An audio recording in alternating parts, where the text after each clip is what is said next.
Bueno, pues tras este corte publicitario seguimos aquí en Café y Más. Como ya saben, antes de la publicidad estábamos analizando esas palabras, esa noticia que hemos conocido del Papa Francisco, por las que plantea una iniciativa para poner la misma fecha todos los años para la celebración de la Semana Santa. Hemos estado escuchando las valoraciones de los tertulianos, de los vecinos también, opiniones de todo tipo, desde los más conservadores hasta los que ven perfecta esta elección. Y bueno, el debate estaba un poco ahí en la mesa. A mí me gustaría también conocer, cómo veis que se han podido tomar esta medida el sector más conservador de la Iglesia, esta propuesta, Enrique.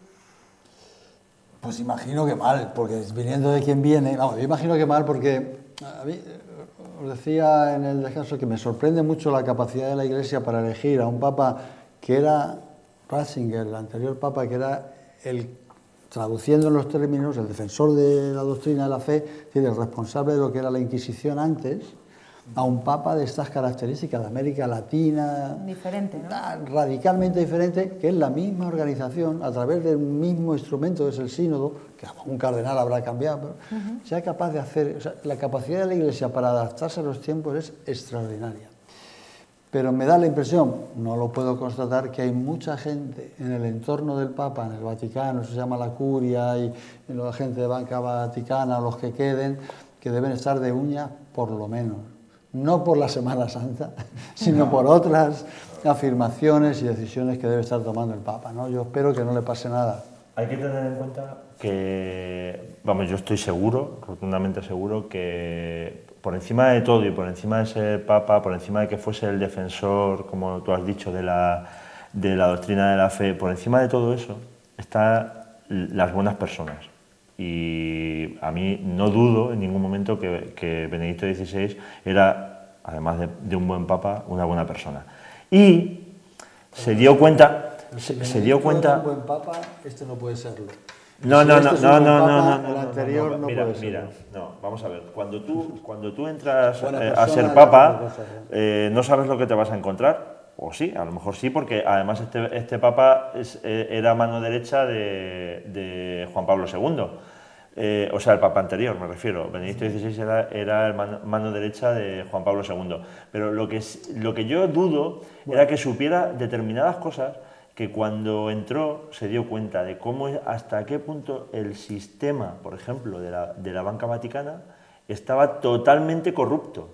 Y yo creo que se vio como persona mayor incapaz de tomar determinadas decisiones, porque a lo mejor incluso también tenía verdaderos amigos dentro de ellos, para tomar la decisión de expulsar, expedientar, hacer determinadas cosas contra algunas personas. Y recordar que dejó totalmente escrito cuál tenía que ser el perfil del siguiente papa. No, yo recuerdo en la elección del Papa, en la elección... No me lo estoy inventando. No, Enrique, no, Enrique, no me lo estoy inventando porque se escuchó que se había dejado, que había dejado escrito... ¿Quién lo contó eso? Yo lo he escuchado en la radio. ¿Quién lo decía? ¿Quién explicaba eso? Que tiene la mejor intención de defender a un jubilado. Que no, bueno, que no, Enrique, si no es que eso... no. Y además, si recordáis, nada más elegirse este papa, al poco tiempo se entrevistó con Benedicto XVI, el cual debió poner en alerta de lo que estaba sucediendo. Y si recordáis, nada más entrar, se cargó a toda la cúpula de la banca vaticana. De todas formas, Chema, yo vamos, no lo sé, no soy quien para hablar de esto, porque la verdad desconozco profundamente, y creo que debe haber muy poquita gente que conozca las entrañas del Vaticano. Yo, por lo poquito que sé, discrepo contigo en que Benedicto XVI o Ratzinger fuera la mano derecha de Juan Pablo II. Yo creo que Juan Pablo II lo respetaba, seguramente por su erudición más que otra cosa, porque sí que es verdad que debe ser una enciclopedia viviente, y lo es, ¿no? Pero realmente estoy con Enrique en lo que decía, o sea, si Benedicto XVI era buen papa, este es malísimo, y viceversa. Y desde luego Benedicto XVI se implantó o continuó, fue con la tónica de lo que la Iglesia nos ha tenido acostumbrado a lo largo de siglos. La Iglesia y poder siempre han sido dos instituciones que han ido de la mano. La Iglesia, en buenos momentos, en malos momentos, siempre ha sabido colocarse al lado del poderoso. Y eso es lo que realmente ha hecho alejarse al pueblo de la Iglesia. Pero cuidado, ¿cuándo ha hecho al pueblo alejarse de la Iglesia? Cuando se ha culturizado un poquito. Cuando la educación ha llegado a una masa inculta, a una masa sin educación, es muy fácil adoctrinarla, y es lo que ha hecho la Iglesia a lo largo, a través del miedo, a través de lo que sea. Estamos buscando los buenos y los malos. No, yo sí lo busco, oye, honradamente. A lo mejor me equivoco, fíjate que te digo, parto de la base que no conozco a fondo ni mucho menos esto, pero la intuición que yo tengo, lo que veo, esos detalles que estamos viendo y que estábamos comentando este Papa, se adecúan mucho más a lo que yo, sin estar metido en ese mundo, creo que debería ser la Iglesia como directora de esa idea cristiana, de esa... Bueno, vamos a dar carpetazo a este tema, porque además ya estábamos desviando un poco el tema de debate, ya estábamos metiéndonos en otro asunto. Así que vamos a cambiar de tema, con el que teníamos preparado también para el programa de hoy. Como les decíamos, Grecia y sus acreedores no han conseguido acercar sus posiciones sobre cómo reformar el país para poder recibir los 7.200 millones de euros que quedan pendientes del rescate del país durante las 2 reuniones simultáneas que han mantenido en la mañana de hoy. Todos los días estamos recibiendo noticias de este país, de su tira y afloja, ¿no? Podríamos decir, bueno, pues todo para gestionar esta deuda y bueno, cómo analizamos esta situación que está atravesando el país heleno y sobre todo las consecuencias, ¿no?, que está teniendo, Enrique. A mí me preocupa, ¿no?, porque lo que pueda pasar en Grecia no tiene por qué ser exclusivo de Grecia, y no estoy hablando de España, no estoy hablando de España, pero si no me confundo, el origen o una buena parte del origen de los problemas que estos días están en el candelero es que hay un modelo de gestión, hay un nivel de deuda fundamentalmente privada generada en Grecia, también en otros países. Hay un acuerdo, digo fundamentalmente privada, no exclusivamente privada, ¿no? Hay un acuerdo posterior de los acreedores, fundamentalmente banca europea, no solo alemana, sino también española, holandesa y francesa, donde presionan a los gobiernos para decir, oye, mira, como no me fío demasiado de que los agentes privados me vayan a devolver lo que me deben, como Estado tenéis que garantizarme el cobro de la deuda.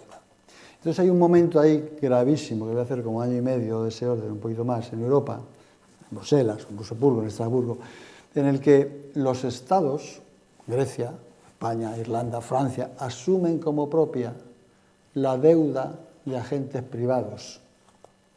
Con lo cual, deuda privada se transforma en deuda de todos.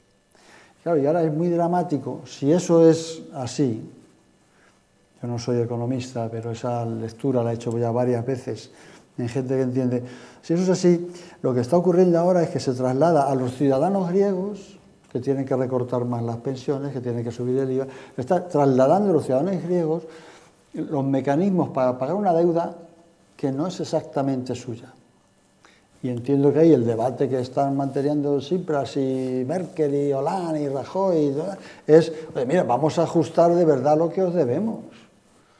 Porque es que la ciudadanía griega no debe todo, no debe todo lo que me decís si no hubiera sido por ese acuerdo que habéis alcanzado con los acreedores. Y eso yo veo que es muy complicado de salir, por eso me preocupaba, por eso ponía esa cara cuando lo enunciabas, porque los acreedores, como no se sabe bien quiénes son fondos de inversiones, son grandes multi no sé qué, pues no le pones cara. Y como no tienen cara, bueno, o tienen mucha, como queráis verlo, pues es muy difícil trasladarle la presión. Entonces, claro, hacer un acuerdo con alguien que no sabes bien quién es, que tienes que hacerlo a través de intermediarios como la directora del FMI. Pero bueno, no quiero mezclar demasiadas cosas porque al hablar de alguna gente, como decía un amigo, a mí solo me gusta hablar bien de la gente. Entonces... A mí me parece que esto tiene muy mala pinta. Ojalá y se arregle, pero tiene mala pinta. Ya se ha estado hablando en días pasados de que pues tampoco estaría mal que Grecia salga del euro, salga de la Comunidad Económica Europea, entre otras cosas porque ya estamos un poco hartos del tema cómo se está desarrollando. Pero creo que perjudica a ambos. el que Grecia salga de la Comunidad Económica Europea perjudica a Europa, pero sobre todo les perjudica a ellos. Y está dando una forma, se está viendo claramente que las políticas populistas y el que se esté decir yo soy capaz de llevar esto porque esto se va a hacer así, porque quiero yo, al final es inviable, porque si no te cargas un país. O sea, te cargas un país y cuando este país quiera... A ver, está claro que el país es independiente, tiene su propio negocio, tiene su propia economía, pero depende, todos los países, no solo Grecia, del exterior, de las importaciones, de las exportaciones, de financiarse, no desde ahora, de tiempo inmemorial. Antiguamente, y no me desvío nada más que en este poquito, cuando había una guerra, los reyes se tenían que financiar con dinero que pedían a otros países. Entonces, aquí los países no son independientes. Por eso, y comparo Grecia con un movimiento que se está provocando en España sobre este tema, al final la gente se tiene que dar cuenta de que eso es inviable. El país tiene que vivir del extranjero y no vale el decir yo pido y luego no pago, o yo me quedo con la casa tal porque me da la gana y porque lleva sin habitarse. No, todo tiene que llevar unos trámites, el Estado tiene que buscar fórmulas adecuadas para que eso no sea pues una jaula de grillos y que todo el mundo haga lo que le salga de las narices y todo el mundo se tome la justicia por su cuenta y haga lo que quiera. ¿Por qué? Porque vivimos en sociedad. Y vivir en sociedad significa que tengo que hacer determinadas cosas con arreglo a unas normas que todos nos hemos marcado. No puede venir ahora nadie y decir yo hago esto porque me da la gana. Paco. Bueno, me parece que es demasiado simplista. Si fuera así de sencillo, seguramente que ya se hubiera solucionado, pero yo creo que el problema es mucho más complejo. De todas cosas, yo creo que aquí lo que se está debatiendo es ¿qué pesa más? ¿El capitalismo? ¿Los poderes fácticos? ¿O la soberanía del pueblo? ¿Qué debe pesar más? Estoy de acuerdo contigo, seguramente, en que la soberanía del pueblo no debe implicar decir, bueno, aquí vale todo, aquí podemos dilapidar y que otros nos financien. Hasta ahí totalmente de acuerdo, esto sería jauja, en definitiva, ¿no? Pero cierto y real es que si tú analizas así someramente cuáles son las posiciones, por un lado de la Troika, Fondo Monetario Internacional, Banco Central, Comisión Europea, Merkel, y por otro, Tsipras, Syriza. ¿Cuál es el planteamiento? Hay mucho más de fondo, pero así, por decirlo pronto, la obsesión, el énfasis que pone la Troika no está en recaudar más, que también, sino en reducir gastos. Y curiosamente en lo que más énfasis hace es en reducir gastos de tipo social, no gastos de otra clase. Evidentemente ahora mismo el presupuesto de Grecia está en un porcentaje altísimo, pero altísimo, dedicado básicamente a pago de deuda e intereses, y los intereses los están machacando, los están matando. Sé que es difícil eso de compaginar con la política, bueno, sí, un tanto populista, hay que reconocerlo, de Tsipras, cuando en diciembre del año pasado hizo la campaña que hizo, en enero ganó las elecciones como las ganó. Cierto y real es que ahora las medidas que él mismo está proponiendo, el plan que está proponiendo de ajuste para poder hacer frente al rescate y poder seguir financiándose de la Unión Europea, pues hombre, sí que es verdad que choca incluso con su propio programa electoral. Él en ningún caso planteaba bajada de pensiones, todo lo contrario. Él en ningún caso planteaba que los menos posicionados, los pensionistas con rentas bajas, contribuyeran al sistema económico de la sanidad. En ningún caso, todo lo contrario. Sí que es verdad que él ponía énfasis en algo, y lo sigue poniendo ahora mismo, en algo que la Troika rechaza, y es la imposición de determinados impuestos, de determinada recaudación, a rentas altas, a empresas, están hablando de empresas, para hablar en Román Paladino, con beneficios superiores a 500 millones de euros, es decir, grandes sociedades a los que Tsipras, en este caso Syriza, lo que plantea es vamos a incrementar la recaudación a base de, y con eso conseguiremos por un lado, atender los pagos en la medida que podamos, y ahí está la negociación, ya está la posible quita, y está el posible aplazamiento, y por otro, no reducir ese gasto social, porque al final, fíjate, lo que vamos a hacer, lo que estamos haciendo, lo que estamos cuestionando, es que lo que el pueblo griego ha decidido, con la mesura que tiene que ser, yo no defiendo tampoco determinadas medidas populistas, bien dicho por tu parte, que ha planteado Chipre en un momento, seguro que no, seguro que hay que racionalizar, seguro que todo el mundo no puede tener una renta de 1.000 euros al mes sin dar un palo al agua, como se suele decir. Seguramente que no puede haber pensiones máximas para todos. Seguro que hay que controlar. Seguro que la gente no se puede jubilar a los 50 años. Segurísimo que sí. Todo eso hay que reorganizarlo, hay que controlarlo. Pero lo que no podemos pensar tampoco es que la situación económica por la que atraviesa Grecia la vaya a pagar esa clase debilitada, esa clase social humilde. Y no nos olvidemos, decimos, si Grecia se va, ¿lo sufre la Unión Europea? Claro que lo va a sufrir. Claro que lo va a sufrir, pero los primeros que lo van a sufrir en carne propia son los griegos, y la clase humilde sobre todo, y esto no nos olvidemos. En primer lugar serían ellos, pero en el resto de Europa, al final estas cosas, y yo creo que es un poco lo que les está también conteniendo a la troika en tomar decisiones, por si acaso luego no hay marcha atrás. Estas cosas tienen un efecto llamada. Y efectivamente, si en Grecia los dejamos que, bueno, pues allá cuidaos, mañana va a pasar en otro país, ha pasado ya casi en otros. Y no lo tenemos muy lejos, ¿no? Entonces, bueno, la lucha esa entre, repito, capitalismo imperante, fuerzas fácticas y soberanía popular es importante, pero yo creo que no es tan sencillo como decir, bueno, como lo han hecho mal, como han dilapidado, como no son capaces de organizarse, como no son capaces de administrarse, allá, que se las apañen. Claro, si a lo mejor se ha dilapidado. Yo preguntaría, sí, seguro que pero sí. ¿Quién ha dilapidado? Ese es el tema, no el pueblo. Porque, el pueblo no, seguro. Claro, señalabas ahora que Tsipras es presidente desde enero. Da la impresión, en algunos discursos, que desde los 5 meses estos, 6, ¿no? 6, sí, junio, sí. 6 meses de Tsipras, son los que llevan al desastre a Grecia. No, ¿Qué va? Esta es la primera... bueno, de vender humo podemos hacer una lista larga de gente. No sé si vendió humo, pero es quien, y a mí no me despierta... O sea, yo no sé en Grecia que hubiera votado, pero yo creo que todo el mundo sabe dónde me muevo yo, y no es mi partido hermano, que dicen otros. El Syriza no es mi partido. Pero es, en mi impresión, quien está defendiendo con más sistemática y con más rigor y con más intensidad los intereses de la ciudadanía griega. Porque desde hace solo 6 meses, la situación de Grecia no se produce en 6 meses. Seguramente se produce de 10 años anteriores. Ya han gobernado los socialistas griegos y los conservadores griegos. Y han gobernado incluso en un tiempo, si no me confundo, coaligados. Y ese periodo de gobierno de las fuerzas griegas más clásicas, pues ha llevado a una situación insostenible. Y quien por primera vez, me parece a mí, está hablando, no sé, por lo menos esto es lo que nos cuentan los medios, que también nosotros sabemos lo que nos contáis los periodistas. Es decir, ya que, bueno, hay algunas cosas que puedes preguntar, ¿no?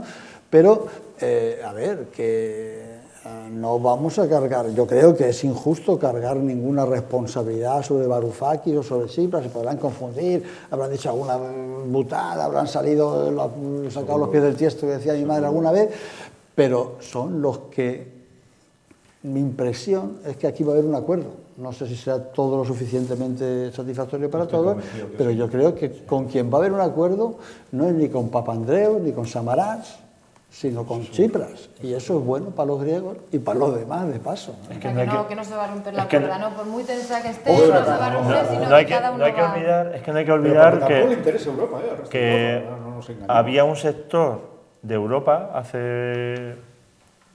A nosotros ya se nos ha olvidado, hace 4 años, nosotros estábamos dentro de ese grupo PIG, que decían los cerdos en inglés, que decían toda Europa, Portugal, Italia, Grecia... Ya toda Europa menos nosotros. Vale, y que España, por ejemplo, que era un problema, ahora se ha convertido en una solución, y un espejo de decir... Cuando las cosas se hacen bien,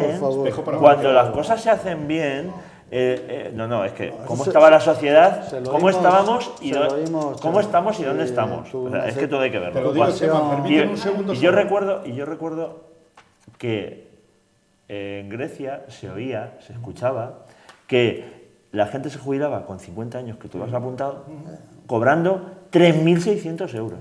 Bueno, eso también hay mucha literatura. No, bueno, pero es que, Sí, y claro, a todos esos que ahora se les quiere reducir y que lo está pagando el pueblo, como decía Enrique, se les tiene que reducir las pensiones. Sí o sí, porque hay que llevar... Solo una cosita, permíteme solo una cosita. Donde dices que en España se han pasado todos los problemas. No, en no se ha España, pasado. sí, pero se ha mejorado mucho. Sí, claro, por supuesto. ¿Dónde está? Yo no ¿Dónde estoy de estamos? acuerdo con eso, que se haya mejorado tanto, Vamos, ni mucho no me menos. digas. Fíjate todo lo que se ha mejorado, yo creo que en alguna ocasión hemos tenido ocasión de discutirlo, tanto se ha mejorado que nos hemos llenado de recortes, nos hemos llenado de peor educación, nos hemos llenado de peor sanidad, Estoy de acuerdo nos hemos contigo. llenado de peor No, prestaciones, perdona. ¿a cambio de qué? ¿De reducir nuestra deuda o de multiplicarla casi por 2? Perdona. Castilla-La Mancha Vale, de 6.000 a 13.000 millones, ahora voy España de 600.000 a 1 A billón. dos argumentos que tú has dicho. Uno, peor sanidad, otra, peor educación. Mentira. Yo creo que no. No será Mentira o vale. Será que no lo interpretas Perfecto. tú así, O yo no lo interpreto así o tú no lo estás viendo de la forma que lo creo veo que yo. son ¿Por qué? hechos objetivos, ¿Por qué? creo. Efectivamente. No no, es Chema, mentira, sino que cada ya- uno lo vemos ya- desde nuestro punto de ya vista. nos Mira, conocemos. lo primero que había que hacer era que racionalizar las cosas y que el sistema educativo, el sistema sanitario no se fuese al traste. Te recuerdo que las farmacias ya no podían servir medicinas porque no había dinero. ¿Parece mejor la situación de hoy que la de hace 4 años? Por supuesto. En educación y en sanidad, repítelo, por favor. Sí, por supuesto. Dilo Sí, en sí, esos términos. está mejor porque, No, estábamos di- al punto del desastre. Pero di, claro, por favor, si te parece. Sí, que y con yo ahora te esto, argumento el que sí. La sanidad española hoy te está argumento mejor el que hace sí. 4 años. Sí, y te Bueno, argumento el dilo, por qué. Dilo tú, por favor. Sí, y te argumento... No, que digas tú que la sanidad, por favor, te lo pido. Pero vamos porque a ver, no son mis tú me palabras, estás son las preguntando tuyas. y yo te estoy diciendo que no te sí. estoy preguntando, digo que Y digas, ahora, por y te favor. digo el por qué. Y te No, digo no, el que por qué. digas, Porque, no, esa- pero la- ¿por qué porque qué? España se iba al traste. ¿Por qué qué? Y luego... A ver, eso lo dices Chema, tú. Enrique, Y luego, estamos, hombre, por favor. estamos entrando en otro debate. Me Ya, gustaría vale. porque queda Claro, muy claro, poco claro, tiempo y me claro. gustaría, un titular de la situación de Grecia. ¿Qué Yo pronóstico creo tenéis que para esta situación? Seguirá el debate durante una temporada, mayor o menor, pero al final se alcanzará un acuerdo, no ya tanto por defender la posición de esas clases humildes griegas, que también, sino porque los propios intereses a los que antes me refería impedirán que esto se rompa, estoy seguro. Chema. Yo creo que la cosa pinta muy mal, como he dicho al principio. Ojalá y no se rompa, pero hay muchas cosas que apuntan a que Grecia puede abandonar Europa. Yo Ojalá y espero no. que los dirigentes europeos apliquen la inteligencia y pongan coto a los abusos de los poderosos en defensa de la mayor parte de los derechos posibles, la mayor parte posible de los derechos de los ciudadanos normales de Grecia. Porque aquí, donde está la capacidad, es en los poderosos. Y cuando las cosas se rompen entre ricos y pobres, ya sabéis a quién le va la parte peor. Va a pasar toda la vida en donde miréis, en la historia de Yugoslavia, ¿por qué se rompe? Bueno, pero son para otro día. Pues estas han sido las opiniones de nuestros tertulianos, este análisis de la actualidad que hacemos como cada día aquí en Café y Más. Muchísimas gracias a los tres, un placer como siempre, Paco, Enrique y Chema. Muchísimas gracias por acompañarnos. Nosotros nos vamos a publicidad, les adelanto, a la vuelta les dejamos con un reportaje de nuestro compañero Julio García, y es que con motivo de la Semana Cultural celebrada en el Centro de Mayores 2 de Puerto Llano, bueno, pues allí el grupo de manchegas deleitaron a todos los presentes en la calle Torrecillas con sus bailes, así que no se lo pierdan. Después de la publicidad pueden verlo y nosotros nos vemos aquí mañana a las 9 en Café y Más. Muchas gracias por estar ahí y hasta mañana.